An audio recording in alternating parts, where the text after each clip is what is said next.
Comme je vous le disais il y a quelques instants, nous allons nous rendre dans un vrai décor de cinéma, un décor qui a été réalisé il y a tout juste 10 ans pour la super production Le Parfum avec Dustin Hoffman. Entre autres, ce décor, il est exposé au musée de la miniature et du cinéma de Lyon. C'est le lieu le plus approprié pour parler d'un métier fascinant, celui de la création de fragrances, dont nous allons parler avec Dolores Mazzola et son invité. Bonjour Dolores, on peut dire que c'est un lieu fascinant pour un métier magique, n'est-ce pas ?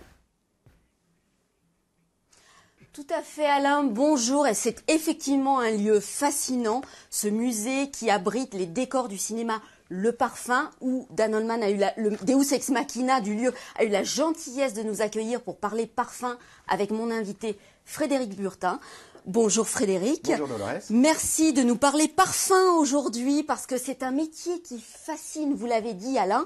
Alors, ici nous sommes dans le bureau de Maître Baldini, le parfumeur du film, le parfumeur de l'ouvrage de Patrick Suskind.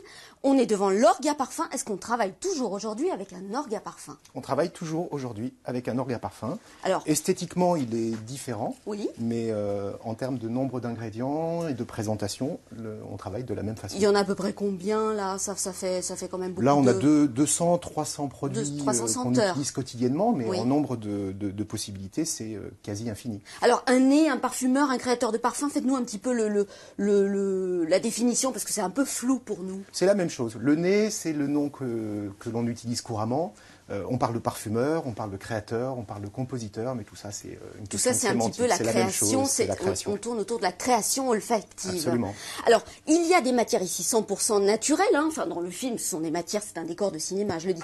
Mais il y a des choses qu'on n'utilise plus aujourd'hui. Par exemple, vous me disiez l'ambre gris. Ça ne s'utilise plus. Malheureusement, pour des questions de protection animale, effectivement, un certain nombre de matières premières ne sont plus utilisées. On arrive à les reconstituer, mais on ne peut plus les utiliser effectivement aujourd'hui. Alors, par exemple, le storax, qu'est-ce que c'était que le storax? Alors, le storax, c'est une résine. Donc c'est une résine. C'est du végétal. Ça s'utilise. Oui, oui. C'est uniquement l'animal. La civette, par exemple. Là, j'ai de la civette d'Angleterre. Oui, la civette est beaucoup moins utilisée, encore qu'elle ne tue pas l'animal. Donc, ah oui, parfois, c'est quelle partie de l'animal, ça, la civette? C'est la partie intime de l'animal. D'accord. Voilà, ce sont des glandes, donc effectivement, c'est pas très glamour comme produit. Et le castoreum? Le castoreum, pareil, c'est un autre animal, mais c'est la même chose. Donc c'est une sécrétion animale. Alors, ça veut dire qu'aujourd'hui, la chimie a un petit peu remplacé la matière naturelle. La chimie a fait son entrée dans le domaine de la parfumerie, a apporté énormément. Oui. Ça a été quelque chose d'assez révolutionnaire, ça a permis de faire de très très belles créations. La chimie n'est pas nécessairement synonyme de mauvaises choses. De toxicité. Toxicité ou d'environnement ou autre. Donc la chimie, effectivement, a fait son entrée, mais on utilise aujourd'hui encore beaucoup de matières premières naturelles. Alors vous me disiez, par exemple, on est obligé parfois de faire appel à la chimie parce qu'il y a des matières qu'on ne peut absolument pas retrouver à l'état naturel, comme le muguet. Le muguet ne s'extrait pas, effectivement. Donc il faut le fabriquer. Distiller, donc il faut le reconstituer avec des molécules. Et c'est là que la chimie, effectivement, prend toute sa dimension. D'accord. Alors ici, par exemple, sur le parfum, on voit, il y a des mouchoirs, il y a du papier. Ça veut dire, Maître Baldini, dans le film, il faisait comment pour retrouver un parfum, pour le créer? On voit Alors il faut d'abord le sentir. Oui. Donc effectivement, les petits mouchoirs sont destinés à recueillir quelques gouttes de parfum. Oui. Et en le passant devant le nez, effectivement, de pouvoir le sentir. Le fait d'agiter le mouchoir permet de diffuser, de volatiliser le parfum et d'en avoir une meilleure perception. Aujourd'hui, on utilise des touches à sentir en papier qui ont pris le pas dessus. Alors, c'est un métier un petit peu magique, hein, on le disait. Il y a la technique d'enfleurage qui est montrée dans le film. Est-ce qu'elle est toujours utilisée, cette technique? Alors, l'enfleurage n'est plus utilisé aujourd'hui. Oui. Il a été supplanté par des techniques un petit peu plus modernes. Ça consiste en quoi? Alors, l'enfleurage, c'est une technique qui consiste à recueillir, à l'aide de graisse animale, les molécules odorantes d'une fleur qu'on ne peut pas extraire autrement. Par exemple, la tubéreuse, on ne peut pas la distiller, on ne peut l'obtenir que par enfleurage.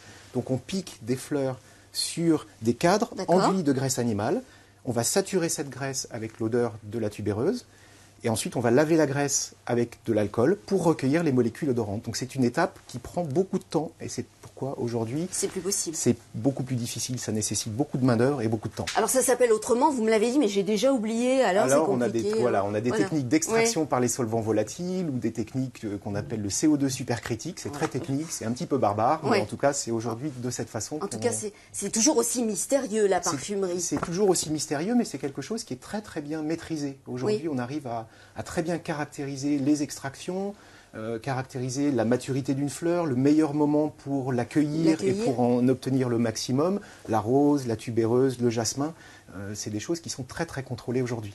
Alors on est dans les décors du film ici, vous me disiez quand même dans le film, dans le livre, c'est très proche du métier de parfumeur, il y a beaucoup d'éléments techniques qui sont très vrais. C'est extrêmement bien documenté, c'est-à-dire qu'il n'y a pas d'erreur technique par rapport au métier de la parfumerie. C'est vraiment magnifiquement documenté, et en termes de procédés, et en termes de décor, de façon de faire, c'est magnifiquement réalisé. Alors, vous êtes à ce point-là sérieux quand vous dites cela, parce que vous êtes vous-même créateur de parfums.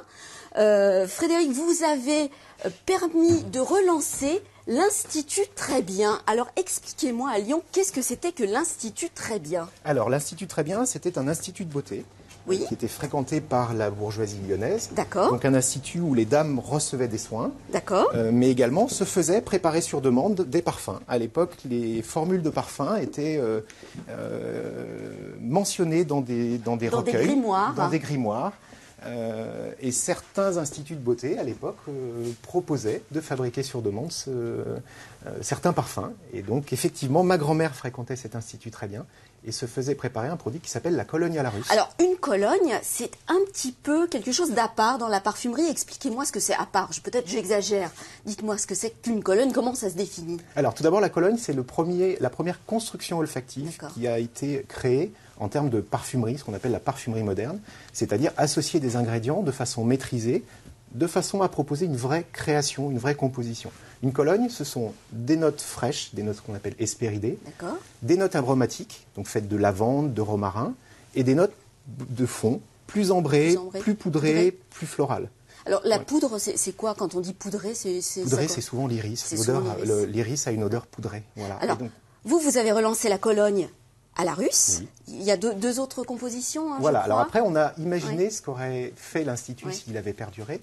Et donc on a imaginé une construction qui s'appelle Cologne à la française, très axée sur le côté floral, une facette florale, on appelle ça une facette. Et on a proposé une autre version qui s'appelle Cologne à l'italienne, beaucoup plus sur l'aspect des notes de tête, c'est-à-dire les notes d'agrumes, de citron, de cèdre ou de bergamote. Alors, notes de fond, de cœur, de tête, tout ça, ce sont des choses qu'on ne maîtrise pas trop, nous, en tant que public ou personnes qui se parfument. La note de tête, ce sont les premières notes que vous sentez lorsque vous vaporisez un parfum. Les notes de cœur, c'est vraiment le thème du parfum, c'est-à-dire c'est un peu son refrain, c'est vraiment son cœur. Les notes de fond, c'est ce qui va rester après plusieurs heures, c'est un peu le souvenir du parfum. J'aime bien traduire ça de cette façon-là. Vous me disiez en préparant cette émission, Frédéric, que créer un parfum, c'est raconter une histoire en fait. C'est un petit peu ça. Exactement. On voit qu'il y a une notion temporelle dans le parfum. Il y a un départ, un milieu, une fin. Donc quelque part, on est proche de la façon dont on raconte une histoire. On écrit un roman, un texte. Donc c'est ce qu'on appelle la parfumerie narrative, c'est-à-dire une parfumerie qui raconte une histoire, en tout cas. C'est souvent le point de départ d'ailleurs de la création. On a en tête une histoire, on a en tête un message, on a en tête une idée créative qu'on cherche à traduire, et à ce moment-là, on va la traduire par des odeurs. Alors ça veut dire qu'il faut un papier et un crayon au départ. Il faut un papier et un crayon. Il ne faut pas simplement un très bon nez. Le nez arrive en deuxième position. C'est-à-dire qu'il y a d'abord un travail créatif, une imagination, une inspiration. On ne sait pas d'où ça vient, ça se passe dans la tête. Et après, le nez permet de mettre ça en odeur. En odeur. Voilà, mais à l'instar d'une création comme un tableau, c'est d'abord une vision immatérielle. D'accord. Et après, on le traduit avec des pinceaux et des couleurs dans le cas de la peinture, avec des instruments de musique ou des odeurs. C'est exactement la même démarche. Alors, pour faire un petit retour dans le passé, autrefois, on ne se parfumait pas qu'avec quelque chose de liquide. On utilisait aussi d'autres éléments pour se parfumer. Ouais, il y avait énormément de supports, effectivement. On utilisait des pommades, on utilisait des savons, on utilisait des poudres, on parfumait les perruques, on parfumait les vêtements. Les gants. Les gants, puisque la parfumerie vient effectivement du métier de gantier. Alors, parce qu'au départ, se parfumer, ça avait vocation quand même aussi un petit peu, on a ça dans l'histoire française, à masquer les mauvaises odeurs. C'était exactement ça. On partait du masquage des odeurs, des mauvaises odeurs, et puis finalement, l'hygiène s'étant installée dans nos vies quotidiennes, le parfum est devenu un vrai plus. Oui. C'est devenu quelque chose de très important, et c'est aussi une façon d'exprimer son identité. Alors aujourd'hui, c'est un geste quasi quotidien, c'est un geste qu'on fait le matin sans y réfléchir, mais autrefois c'était quand même réservé à une élite. Aujourd'hui, on a l'impression que la clientèle devient de plus en plus exigeante, elle se tourne vers des parfums un petit peu différents. Expliquez-nous ça, un petit peu comme ce que vous proposez, vous, effectivement. Oui, tout à fait. La clientèle est non seulement exigeante, mais extrêmement connaisseuse aujourd'hui. Oui. C'est-à-dire que les gens connaissent très bien la parfumerie, ont éduqué leur nez à force de sentir, puisque c'est quelque chose qui nous accompagne, comme vous le disiez, au quotidien. Et donc ce niveau d'exigence fait que finalement, les gens ont eu besoin de se tourner vers une parfumerie un petit peu différente, peut-être un peu moins commerciale, où effectivement on va allouer un peu plus d'argent, puisque c'est quand même important, à la création elle-même, sa composition, donc aller chercher des matières nobles, rares, donc coûteuses. C'est ce qu'on appelle la parfumerie de niche, la parfumerie d'auteur, la parfumerie alternative, qui propose une autre vision de la parfumerie, moins axée sur le marketing, beaucoup plus axée sur la création, et très axée sur l'histoire. On parlait de l'histoire aussi. Ce sont des marques qui racontent des histoires. De Cologne à la russe, de Cologne à la française, Cologne à l'italienne. On a un petit retour en arrière, un retour vers le passé. Ce sont des parfums un peu nostalgiques aussi ou... C'est pas forcément nostalgique. Ce sont des parfums qui vont véritablement raconter quelque chose, véhiculer tout un univers. Et en fait, les gens qui se parfument avec cette parfumerie-là vont se retrouver dans cet univers. En fait, ils vont épouser pas uniquement le parfum, mais la marque entière et son message et ce qu'elle raconte et son histoire. Ses valeurs aussi, c'est très important la notion de valeur. Donc voilà. Alors vous, Frédéric, vous êtes basé à Lyon. C'était une volonté? C'est une volonté. Parce qu'on imagine la parfumerie, c'est Grasse, c'est Paris. On n'imagine pas que ça se trouve aussi en province? Alors déjà, je suis lyonnais, donc ça c'était un retour un peu naturel à mes racines. Mais il y a une petite histoire aussi à Lyon. Il y a eu des parfumeurs autrefois, vraiment au XVIIe, même XVIe siècle, à Lyon. Oui. Donc, mais pour moi, voilà, c'était quelque chose d'assez naturel de... Et puis l'histoire de l'Institut Très Bien est une histoire lyonnaise. Une belle histoire. Alors les grands noms de la parfumerie aujourd'hui, on a envie de dire, ils n'ont pas envie de se faire rattraper. Est-ce qu'ils se lancent aussi un petit peu dans les parfums un peu exclusifs comme ça? Alors ça, oui. Ça a été amusant de voir qu'effectivement les grandes marques proposent aujourd'hui des collections, souvent qui s'appellent des collections privées, qu'on va trouver uniquement en boutique.